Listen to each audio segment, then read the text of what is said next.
Assalamualaikum warahmatullahi wabarakatuh. Perkenalkan, kami dari kelompok 4 ingin menjelaskan materi tentang plasma darah. Pertama-tama perkenalkan, nama saya Dea Almeholi. Perkenalkan, nama saya Safira Renda. Perkenalkan, nama saya Rasifi Layliusna. Perkenalkan, nama saya Adisa Mardia. Perkenalkan, nama saya Fadil Maulana. Pengertian plasma darah. Plasma darah merupakan komponen dari darah yang berbentuk cairan dengan warna kuning. Cairan ini yang kemudian menjadi medium sel-sel darah yang berbentuk butiran-butiran darah. Di dalamnya terkandung benang-benang fibrin yang berguna untuk menutupi luka yang terbuka. Plasma darah tersebut mengandung 90% air dan juga larutan bermacam-macam zat dengan sejumlah 7-10%. Zat ini yang terkandung di dalam plasma darah yaitu ialah sebagai berikut: 1. Sari makanan, 2. Hormon enzim, 3. Mineral, 4. Antibodi, dan 5. Zat-zat sisa atau misalnya CO2 dan sisa pembongkaran protein. Yang semua zat yang terkandung di atas akan diserap oleh usus halus dalam tubuh manusia. Ada pula pengertian dan fungsi plasma darah menurut ahli biologi. Mineral di dalam plasma darah tersebut terdapat di dalam suatu bentuk garam mineral. Fungsi garam mineral adalah untuk dapat mengatur suatu tekanan osmotik dan juga pH darah. Protein yang terdapat di dalam darah atau protein darah tersebut terdiri dari albumin, globulin, dan juga fibrinogen. Albumin tersebut berperan di dalam pengaturan suatu tekanan darah. Globulin tersebut biasanya juga ialah sebagai imunoglobulin yang berguna untuk dapat membentuk benang-benang fibrin. Benang-benang fibrin tersebut berperan sangat penting di dalam suatu proses pembekuan darah saat tubuh manusia tersebut terluka.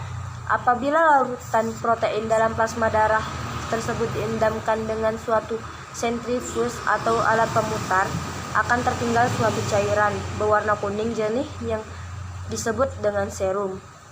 Tersebut mengandung antibodi yang dapat melawan suatu zat atau benda-benda asing, bahkan juga kuman yang masuk ke dalam tubuh manusia.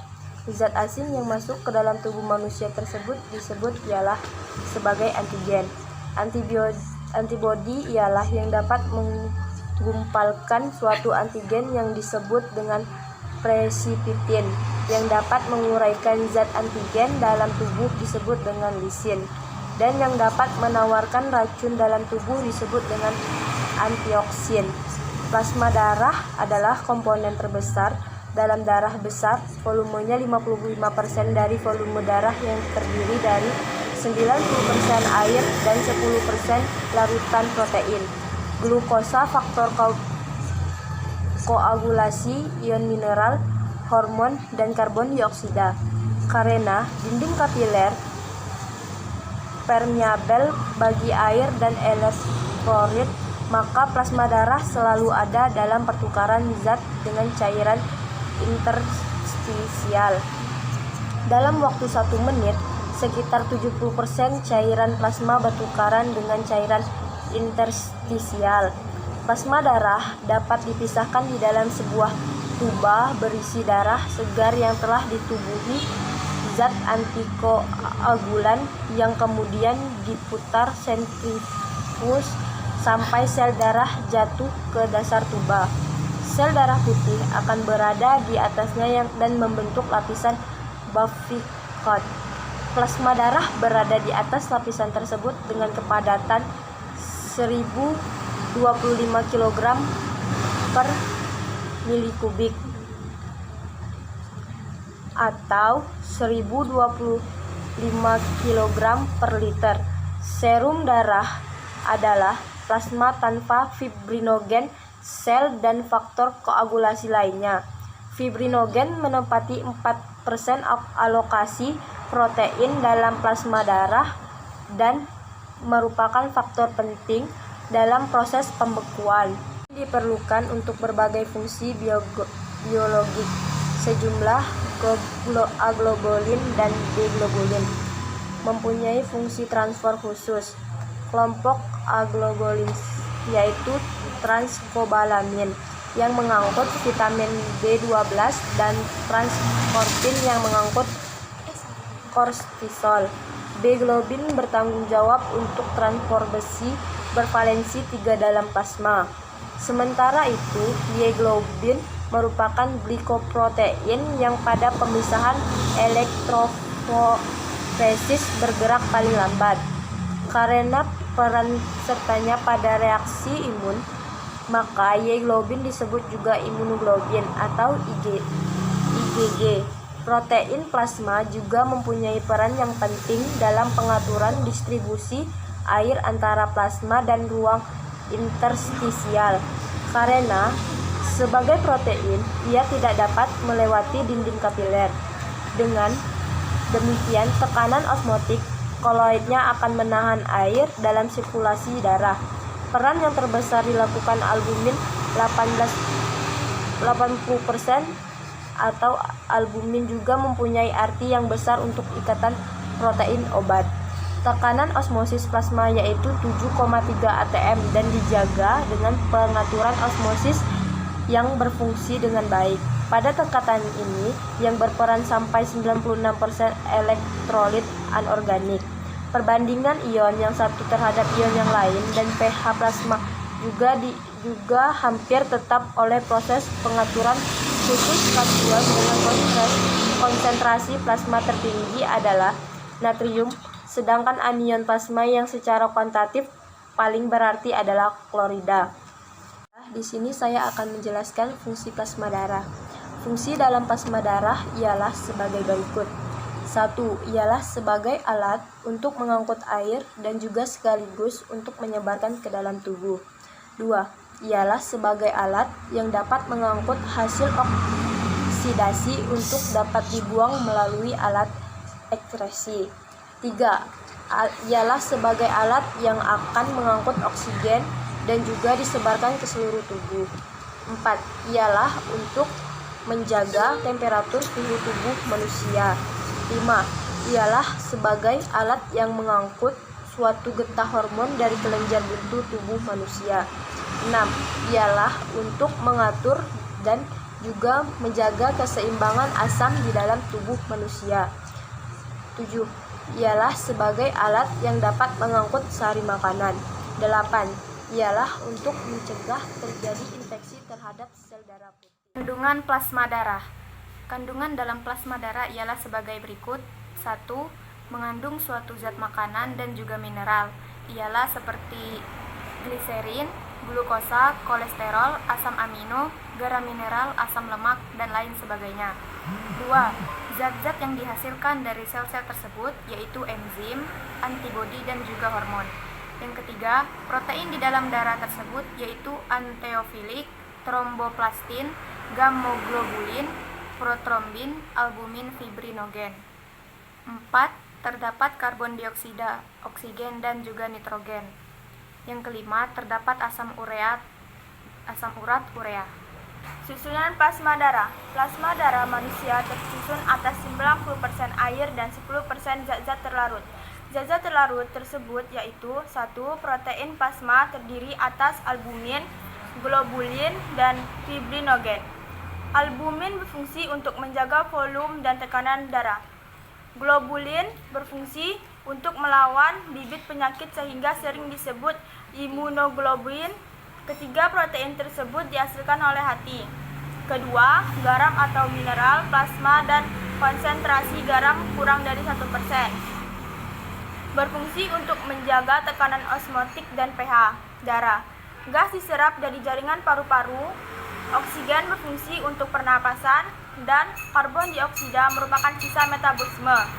Yang ketiga, zat-zat makanan terdiri atas lemak, glukosa, dan asam amino. Sebagai makanan sel, zat makanan ini diserap dari usus. Yang keempat, sampah nitrogen hasil metabolisme terdiri atas urea dan asam urat. Sampah-sampah ini diekskreasikan oleh ginjal. Dan yang kelima, zat-zat lain seperti hormon, vitamin, dan enzim yang berfungsi untuk membantu metabolisme. Zat-zat ini dihasilkan oleh berbagai macam sel. sel-sel darah. Yang pertama yaitu eritrosit, sel darah merah. Ciri-ciri eritrosit yang pertama tidak berinti, mengandung Hb atau hemoglobin, yaitu suatu protein yang mengandung senyawa henim dan Fe. Hb mempunyai daya ikat terhadap oksigen dan karbon dioksida. Pada laki-laki dewasa, dalam 1 mm kubik darahnya terkandung 5 juta eritrosit. Sedangkan pada wanita dewasa, dalam 1 mm kubik darahnya terkandung 4 juta eritrosit. Bila kekurangan eritrosit atau Hb dan Fe akan mengakibatkan anemia. 2. Trombosit, keping-keping darah. Ciri-ciri trombosit yaitu pertama, sering disebut sel darah pembeku karena fungsinya dalam proses pembekuan darah. 2. Berukuran lebih kecil daripada eritrosit maupun leukosit dan tidak berinti. 3. Dalam setiap milimeter kubik terdapat 200.000 sampai 400.000 trombosit. 4. Dibentuk pada sel megakariosit sumsum tulang belakang. Yang kelima, mempunyai waktu hidup sekitar 8 hari. Ciri dan komponen plasma darah. Komponen penyusun darah terdiri dari plasma darah, cairan, dan sel-sel penyusun darah. Darah terdiri daripada beberapa jenis korpuskula sel-sel darah yang membentuk 45% bagian dari darah. Bagian 55% lainnya berupa cairan kekuningan yang membentuk medium cairan darah yang disebut plasma darah. Eritrosit. Eritrosit merupakan paling banyak dibanding dengan 2 sel lainnya. Dalam keadaan normal, jumlah eritrosit mencapai hampir separuh dari volume darah.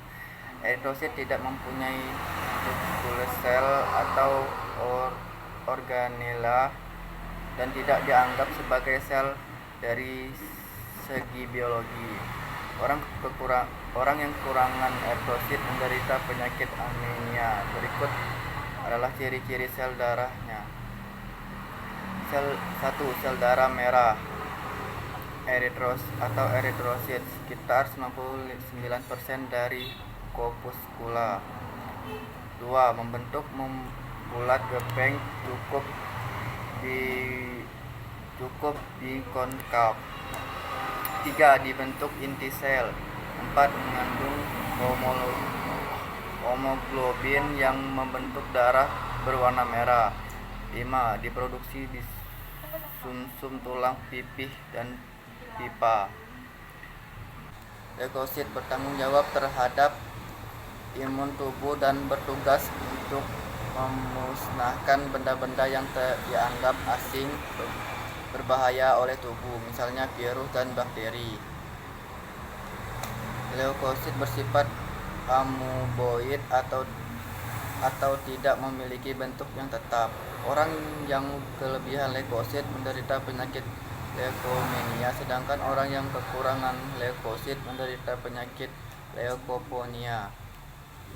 Sel darah putih membentuk tidak tetap. Sel darah putih dibuat di sumsum merah, pura, dan kelenjar limpa. Fungsinya untuk memberantaskan kuman-kuman penyakit. Terdapat 5 jenis dari utama sel darah putih yang bekerja sama untuk membangun mekanisme utama tubuh dalam melawan infeksi, termasuk menghasilkan antibodi, yaitu 1. Neutropil, limfosit, monoposit, eosinofil, 5. Basofil. Trombosit merupakan partikel yang menyusun sel-sel dengan ukuran lebih kecil daripada sel darah merah atau sel darah putih. Bentuk trombosit tidak teratur dengan mencapai inti. Trombosit diproduksi di sumsum merah dan berperan penting pada proses pembekuan darah sebagai pembagian dari mekanisme pelindungan darah untuk menghentikan pendarahan darah. Trombosit berkumpul pada daerah yang mengalami peredaran darah mengalami pengaktifan. Setelah mengalami pengaktifan, trombosit akan melekat satu sama lain dengan mengumpal untuk membentuk sumbatan yang pembuluh darah dan menghentikan pembuluh darah.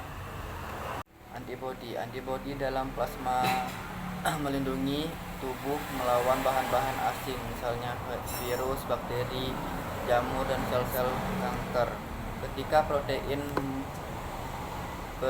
perdarahan selain menyalur hormon dan mengatur efeknya, plasma juga membanding dan menghangatkan tubuh sesuai dengan kebutuhan. Sekian penjelasan materi dari kelompok kami. Apabila ada kesalahan kata, kami mohon maaf. Kepada Allah kami mohon ampun. Kami akhiri dengan Wabillahi taufiq wal hidayah. Wassalamualaikum warahmatullahi wabarakatuh.